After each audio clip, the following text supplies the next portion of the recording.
In 2021, something unusual happened.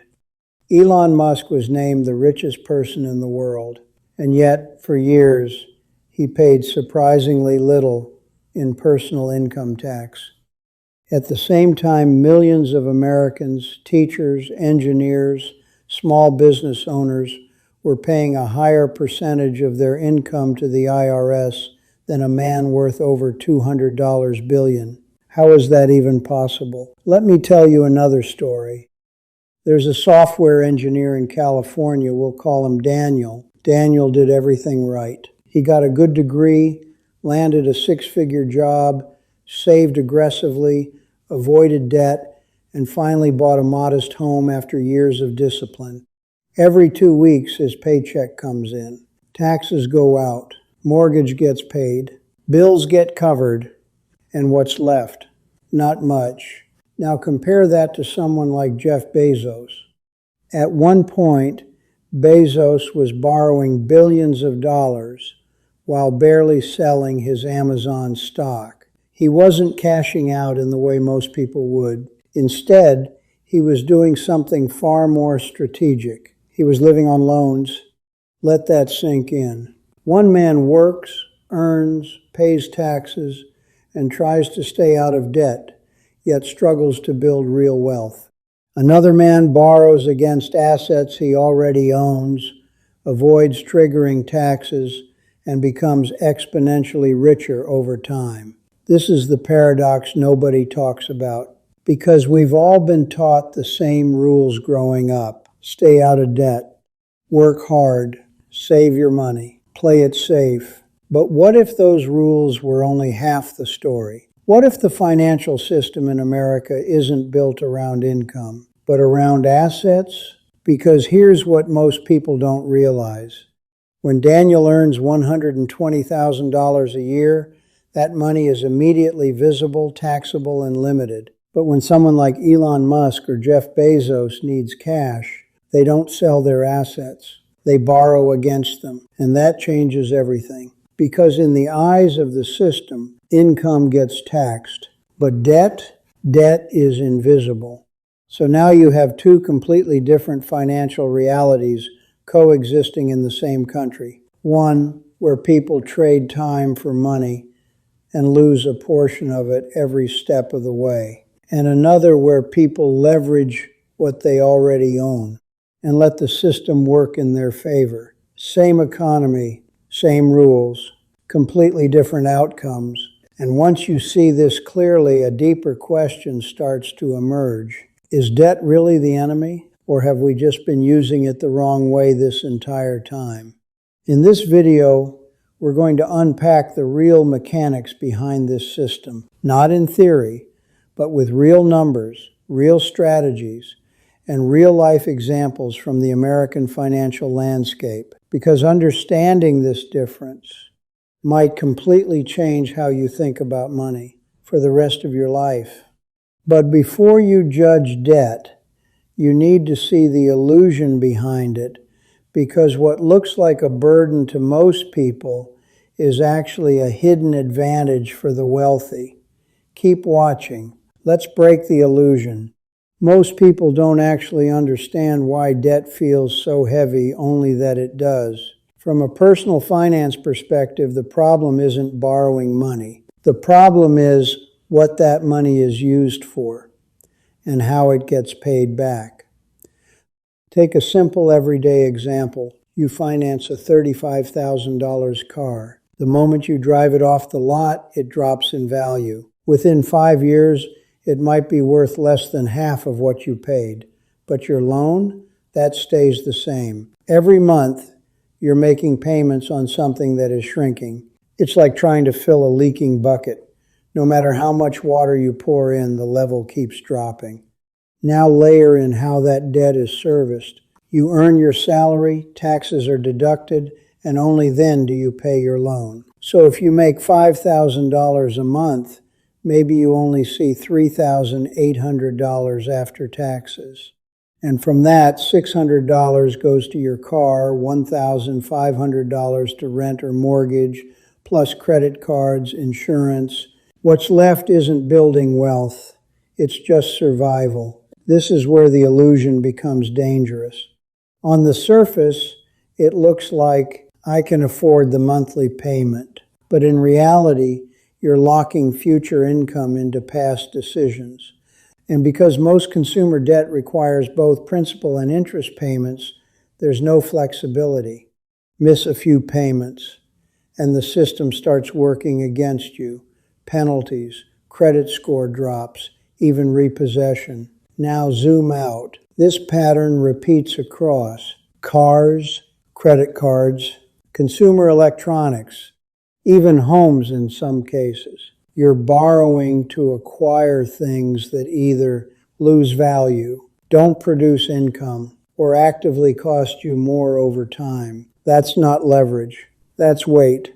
True financial leverage means your debt helps you grow faster than the cost of borrowing. But for most people, debt does the opposite. It slows them down. So the real issue isn't debt itself. It's that most people are using debt in a way where the asset goes down, the payments stay fixed, and the income supporting it is fragile. That's why it feels like a trap. Because without realizing it, you're not using debt as a tool. You're carrying it like a burden. So if debt feels this heavy for most people, how can the wealthy carry even more of it and somehow feel lighter? The answer lies in one critical difference most people never notice. But the real reason behind this is something most people never realize. Now let's zoom into the real difference, the one that quietly separates financial struggle from financial power. On paper, both groups borrow money, but in reality, they're playing two completely different games. Take a typical American household. According to Federal Reserve data, the median household income in the U.S. is around $75,000 per year. Out of that income, a significant portion is immediately reduced by taxes. Housing costs often consume 30 to 40%. What remains is divided across car payments, credit cards, insurance, and daily living expenses. So when someone like Daniel borrows $25,000 for a car at 7% interest, the bank is asking a very simple question. Can his paycheck support this loan? Because that's all Daniel has, his income. If he loses his job, the entire structure collapses. That's why interest rates are higher, terms are stricter, and monthly payments are mandatory. To the bank, Daniel represents uncertainty. Now compare that to someone like Elon Musk. In 2022, Musk secured a loan of roughly $12.5 billion using Tesla shares as collateral. The bank wasn't evaluating his salary. They were evaluating his assets, tens of billions of dollars in equity. That changes the entire equation. Instead of asking whether he can make monthly payments from income, the bank asks whether it can recover its money from his assets if needed. And in this case, the answer is overwhelmingly yes. This is why the wealthy operate under completely different conditions. They do not borrow based on income, they borrow based on net worth. To make this clearer, imagine two borrowers. One person earns $100,000 per year and owns $20,000 in assets. Another person owns $10 million in stocks and real estate. If both ask to borrow $1 million, the first person is rejected immediately. The second person is approved, often with better terms and a lower interest rate. The reason is simple. Even if everything goes wrong, the bank can still recover its money from the second person's assets. This is collateral-backed lending, and it is the foundation of how wealth scales. Many wealthy individuals intentionally keep their loan-to-value ratio low, often between 10 and 30%. That means if they own $50 million in assets, they might only borrow $5 to $15 million. From the bank's perspective, this is extremely safe. What makes this even more interesting is that wealthy individuals do not avoid debt. They use it differently.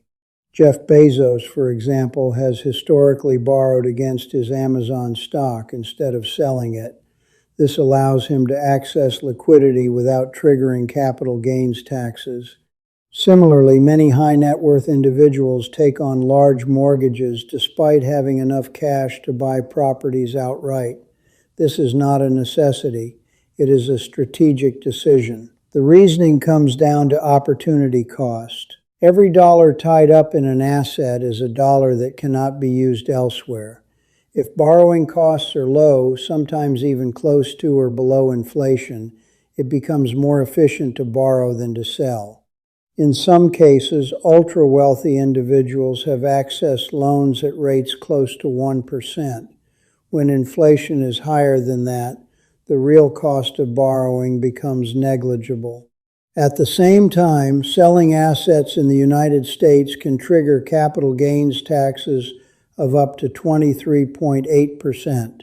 So instead of selling and losing a significant portion to taxes, they borrow at a much lower cost. That difference is where wealth compounds. When you step back, the contrast becomes clear. The average person uses debt to buy things they cannot afford yet. The wealthy use debt to avoid selling things that are already making them richer.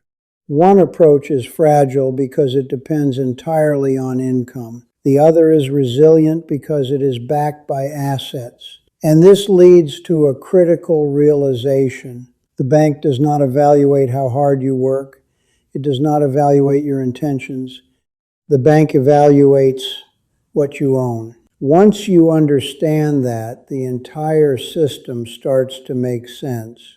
It is not about how much money you make. It is about the structure behind your money and how you use it.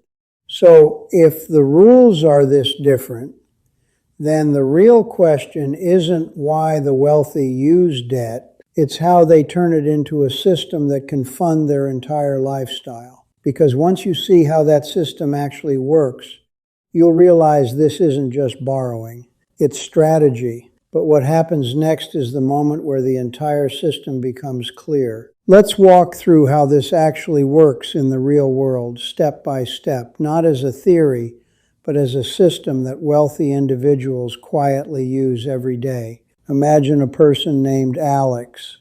Alex isn't a celebrity billionaire, but a high net worth individual with a portfolio worth $50 million. His wealth isn't sitting in cash.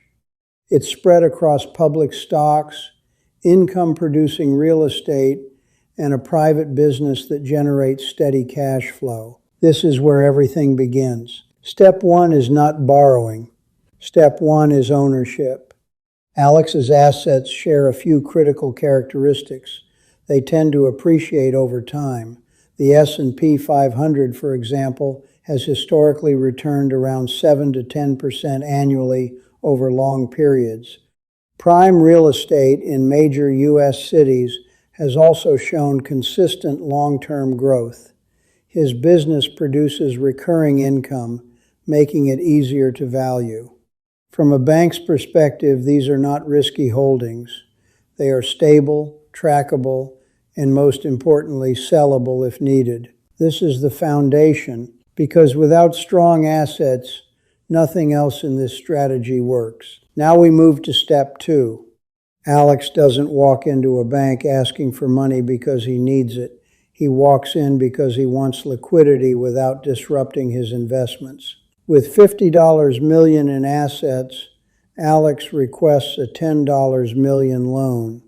That's a 20% loan-to-value ratio. In the lending world, anything below 30% is considered extremely conservative. For the bank, this is a low-risk transaction. Even if markets fluctuate, there is a large buffer protecting the loan. As a result, Alex gets access to capital at a much lower interest rate than a typical consumer. Instead of paying 7 to 10% like many credit card users, he might pay 2 to 4%. Already, the structure looks completely different from what most people experience. But the real shift happens in step 3. The loan is structured differently. Most people are used to amortized loans, where each monthly payment includes both principal and interest. Over time, the loan is gradually paid off, whether you like it or not. Alex's loan doesn't work that way. It's structured as an interest-only loan. Let's break that down with numbers. He borrows $10 million at a 3% interest rate. That means his annual payment is $300,000, not $1 million, not $800,000, just $300,000. The $10 million principal remains untouched. Now here's where things become even more powerful. That $10 million he receives is not considered income. It's borrowed money, which means it is not subject to income tax. Compare that to someone earning $1 million in salary. After federal and state taxes, they might only keep $600,000 to $650,000 depending on where they live. Alex, on the other hand, has access to the full $10 million. No tax event triggered. This is one of the most important mechanics in the entire system. Borrowing allows access to liquidity without creating a taxable event. So instead of selling assets and losing a portion to taxes, Alex keeps his portfolio intact and simply borrows against it. Now fast forward. 10 years pass. During that time, Alex has paid $300,000 per year in interest, totaling $3 million. The original $10 million loan is still there. At this point, most people assume the game ends, that Alex must now repay the full amount. But this is where step 4 comes in. He doesn't pay it off. He refinances. In simple terms, he takes out a new loan to replace the old one. If his assets have remained stable, the bank is happy to extend the same terms again. But in many cases, something even more interesting happens. His assets have grown. Let's say his original $50 million portfolio has increased to $80 million over that decade. This isn't unrealistic given historical market performance and business growth. Now his 20% loan-to-value ratio allows him to borrow up to $16 million. So he refinances the original $10 million loan and potentially takes an additional $6 million in new liquidity. He resets the clock, and the cycle continues. At no point did he sell his core assets. At no point did he trigger large tax events. At no point was he forced into rigid repayment structures tied to income. Instead, he used debt as a flexible tool to unlock value from what he already owns. This is the key difference. For most people, debt is something that must be eliminated as quickly as possible. For Alex, debt is something that is carefully managed and continuously optimized. Now you might wonder, what about risk? What if the market drops? This is where the conservative structure matters. Because Alex only borrowed 20% of his asset value, his portfolio would need to fall dramatically before the bank becomes concerned. And even then, banks monitor these positions closely and adjust terms long before things reach a breaking point. This is not reckless borrowing. It is controlled, measured, and backed by real assets. When you step back and look at the full picture, the strategy becomes clear. Step 1, build assets that grow and hold value. Step 2, borrow a small percentage against those assets. Step 3, structure the loan to minimize cash outflow and avoid taxes. Step 4, refinance instead of repay, allowing the system to continue. This is how the wealthy turn debt into a source of stability rather than stress. They are not living beyond their means. They are living off the strength of what they already own. And once you understand this system, you begin to see that for them, borrowing money isn't a last resort. It's part of the plan. At this point, the strategy might sound almost too good to be true. So the real question becomes, why does this actually work consistently over decades in the United States? The answer lies in a combination of historical patterns, economic structure, and disciplined risk management. Start with the most important driver, asset growth over time. If you look at the U.S. stock market, the S&P 500 has delivered an average annual return of roughly 9 to 10% before inflation over the past 90 years. Even after adjusting for inflation, the real return still sits around 6 to 7%. Real estate tells a similar story. According to long-term data from the Federal Housing Finance Agency, U.S. home prices have increased at an average rate of about 4 to 5% per year since the 1970s.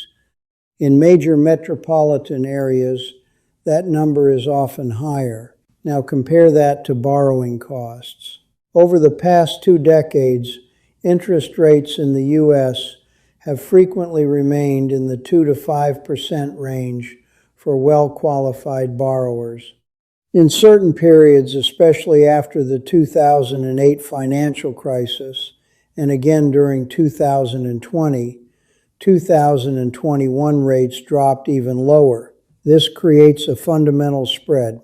If your assets are growing at 7% per year and your borrowing cost is 3%, you are effectively gaining a 4% margin annually on borrowed money. Over time, that gap compounds. This is not speculation. It is a structural advantage built into the system. Now layer in inflation. Since 1913, the average inflation rate in the United States has been around 3% per year. While that number fluctuates, spiking during the 1970s and again in the early 2020s, the long-term trend remains consistent. Inflation quietly erodes the value of money over time. But here's the key insight. It also erodes the value of debt. If you borrow $1 million today at a fixed rate, that $1 million will not feel the same 10 or 20 years from now. As prices rise and the dollar loses purchasing power, the real burden of that debt decreases. Meanwhile, the assets tied to the economy, stocks, real estate, businesses, tend to adjust upward with inflation. So you have a system where assets rise with inflation, debt shrinks in real terms. That dynamic alone explains a large part of the strategy's effectiveness. But there's another critical piece. Low interest rates for the right borrowers. Not everyone gets access to cheap capital. In the U.S., interest rates are heavily tied to perceived risk. High-income, asset-rich individuals are seen as low-risk borrowers. As a result, they are offered significantly better terms. For example, while the average credit card interest rate in America often exceeds 20%, secured lending for wealthy individuals such as margin loans or asset-backed credit lines can fall below 5% and in some cases even lower. This gap creates 2 completely different financial realities.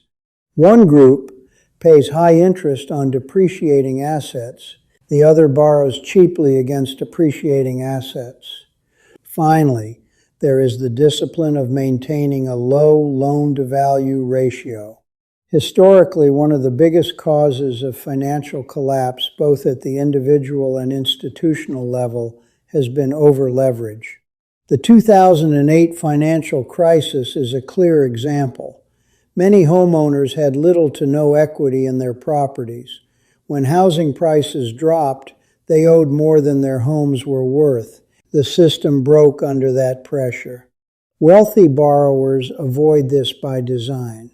By keeping their loan-to-value ratio between 10 and 30%, they create a large buffer against market fluctuations.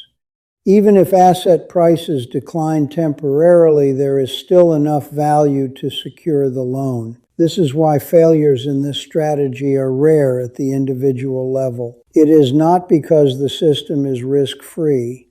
It is because it is built on conservative assumptions, long-term growth trends, and access to low-cost capital. When you put all these pieces together, the picture becomes clear. Assets in the U.S. have historically trended upward over long periods. Inflation reduces the real cost of fixed debt.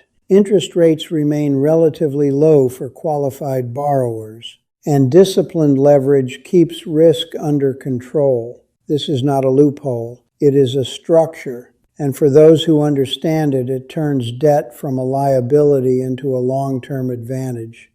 Now we arrive at the final piece of the system, the part most people never see, but the part that makes everything else work. What happens at the end? What happens when the person who has been borrowing their entire life is no longer here? Let's walk through it carefully. In the United States, there is a concept in the tax code called step-up in basis. It sounds technical, but the idea is simple. When someone passes away, the value of their assets is reset to current market value, not the original purchase price. The current value. Let's bring this to life with a real-world style example. Imagine someone bought shares of stock decades ago for $1 million. Over time, those shares grew to $10 million. If they sold those assets while alive, they would owe capital gains tax on the $9 million profit. Depending on federal and state rates, that could mean losing over 20% of the gain to taxes. But if they never sell, and instead pass those assets to their children, the story changes completely. The tax system now treats those assets as if they were purchased at $10 million. So if the heirs sell immediately for $10 million, there is effectively no taxable gain. No $9 million profit on paper. No capital gains tax. This is not a loophole. It is a long-standing feature of the system. Now let's connect this back to debt. Throughout their life, that individual may have borrowed millions of dollars against those assets. Maybe they took a $2 million loan in the 1990s. Maybe they refinanced multiple times, increasing liquidity along the way. By the time they pass away, that loan still exists. So what happens next? The heirs inherit both the assets and the liabilities. But now, because of the step-up in basis, they can sell a portion of the assets to pay off the debt without triggering the same tax consequences that would have existed before. In practical terms, they might sell $2 million worth of assets, repay the loan, and keep the rest of the portfolio intact. No major tax bill, no forced liquidation of the entire estate, and most importantly, no disruption to the long-term growth of the remaining assets. This is where the system completes its cycle. There are real-world examples that reflect this strategy. The estates of families like the Rockefellers and Waltons have, over generations, preserved and transferred massive wealth. While their structures are more complex, often involving trusts and foundations, the underlying principle remains the same. Hold appreciating assets, avoid unnecessary sales, and transfer wealth efficiently across generations. Even in more modern contexts, many ultra-high net worth individuals structure their finances so that they rarely need to sell core assets during their lifetime. Borrowing provides liquidity. Ownership preserves growth. From a financial planning perspective, this approach is not about avoiding responsibility. It is about timing. Taxes are not eliminated. They are deferred, minimized, and managed across time and generations.